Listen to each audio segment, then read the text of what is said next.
If you're someone who is aiming to score 75 plus, that is distinction in your second year, this video will save you months of trial and error. Systemic pathology, the easiest way to ace systemic pathology is remember the headings, the flowcharts, the diagrams. That's more than enough. And please make one drug chart notebook.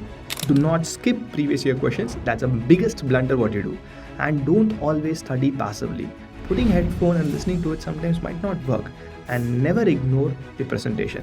MBBS second year is the year which either most of the students improve from their first year lacking or they completely lose the confidence. Because pathology, pharmacology and microbiology are such huge subjects which requires a new style of learning. Suddenly everyone is confused about what is about clinical integration and what books to read and what not to do. If you're someone who is aiming to score 75 plus, that is distinction in your second year, this video will save you months of trial and error. I'll tell you exactly which resource to follow. I'm not going to take any resource of PW MedED here. It's going to be just completely honest with you. What books to read actually and what not to do. You know what? Watch till the end. This is what all the toppers in the country quietly follow. Right? So the first thing, let me first tell you what will be the biggest mistake. Reading 3 or 4 subjects, 4 textbooks per subject, one of the biggest mistake. Watching few random YouTube videos and thinking that yes, I will ace the exam, again a problem. Jumping between one-to-one coaching notes, again a problem. And ending up wasting time but not able to retain completely anything. If you are in this place, the moral is marks do not come with reading more books. Marks do come with revising one particular book again and again and again. Book, resource, whatever you name it. Fine. So first let's take pathology because pathology is my subject and I'm going to talk about pathology. Before that, if you're here first time, click on the subscribe button and let's discuss more about pathology, medicine and more. And I'm Dr. Ranjith. So let's come back to the video. So what do I do for pathology? First, I want you to choose one main resource. I would obviously recommend Robbins. I won't recommend any other book. But if you feel the Robbins is not something is for me, I'm not able to understand the Robbins book properly, you might go with Harshmogan or Ramdas Nayak. Both of them are equally good. But please remember, for the core concepts, there is no replacement to Robbins. Harshmogan and Ramdas Nayak has one step above and only one thing, the way to present in an exam. Does it make sure I'll get a core conceptually clear? I would say partly yes, partly no. Still, I would say go with Robbins. Go with the headings of the Robbins and the flowchart of the Robbins and try to create your own Ramdas Nayak or your own Harshmogan. Put a name on the top, right? That's what my suggestion will be. But if you feel time thoda kam hai, go with any of the above set books, fine? Perfect. Now, how to study pathology? First, general pathology, keep the concepts very strong because general path is completely concept first. There's nothing to move here and there in general pathology. It's fully conceptual. There are few places where it'll be dry like inflammatory mediators, but that also is very important for me to extrapolate the concepts in future. Systemic pathology, the easiest way to ace systemic pathology is remember the headings, the flowcharts, the diagrams. That's more than enough. Because when you have a very strong core of general pathology, heading, flowchart and diagram can easily make any 5 mark or 10 mark within your fingertips. Practice long answers. Practice drawing flowcharts. It's not must you should have an H&E diagram used in hematoxin. Just a pink and a red pen should be more than enough, right? Draw them. Gross descriptions, practice them, right? Pathology fetch marks easily when answered and structured properly. In our one shot, we talked about the structure. The structure of writing a paper is more important, not about the length of the paper, not about the number of pages you have covered. Please remember that, right? That's for pathology. Let's go to pharmacology.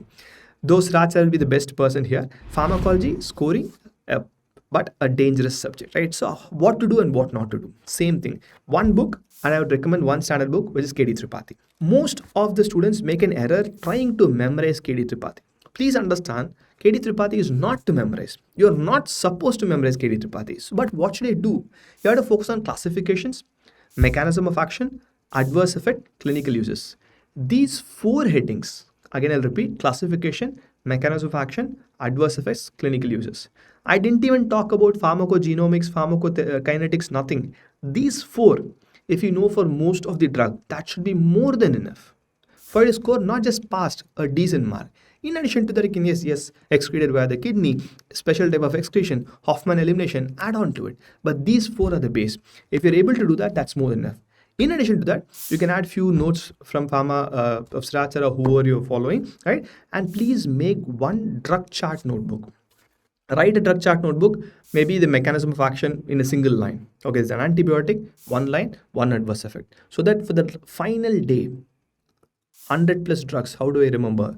Take the drug chart notebook so I can easily quickly go through it, right? Pharmacology answers should have headings, should have table, should have bullet points. This alone is enough to add extra 10-15 marks. So for someone who's around 55, 10-15 marks will slowly touch distinction. That's more than enough. No magic, no masala, nothing. Clear, easy, clear, and presentation. That's enough, right? So now let's go to microbiology, the fear factor, right? Tiny microbes, complicated names, sometimes difficult to memorize. Go with any standard book. I would say Ananthanarayan, or if you say you are more exam oriented, go with Apurba Sastry. I'm okay with both. Anushama will definitely tell a better book and better version of it, but for me, these two are a decent standard books. How do I tackle micro? Micro is something which is supposed to be a little bit volatile. If you go conceptually, that also is not that volatile, but the new terms, the agar plate, the reactions might be sometimes volatile. So for bacteriology and virology, frequent revisions are must. The best thing about parasitology is everything will be there in a life cycle. That's enough. Every parasitology, one life cycle. If you remember the life cycle, you can write everything regarding them. Immunology is about concepts and flowcharts, which will have an overlap with pathology, right? So what I generally tell to students for microbiology, like I told for pathology, few important headings. Any organism, know about the organism, the route of infection, the virulence factor, what disease do they cause, how do I diagnose? Enough. Again, these are 5 headings which will help you to structure any question at any given point of time in an exam, right? Plus must do previous year questions and spotters and lab diagnosis, the practical part, right? Micro rewards accuracy, not stories. I cannot write 10 lines about Staphylococcus aureus, but if you can write 4 points, exact 4 points for Staph aureus, that will fetch you more marks than writing stories. Please do remember. And to score, the last but not the least, and to score more than 75%, have a proper schedule. If you're reading a new topic at any point of day, I would prefer reading in the morning because I'm more active in the morning.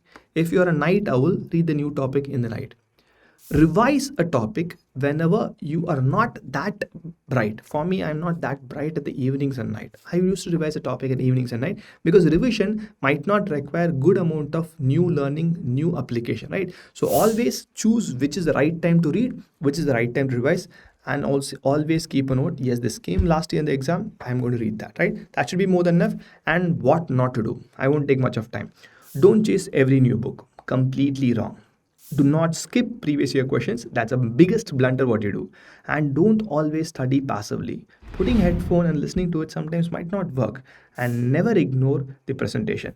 It need not be neat. It should be presentable. That's it, right?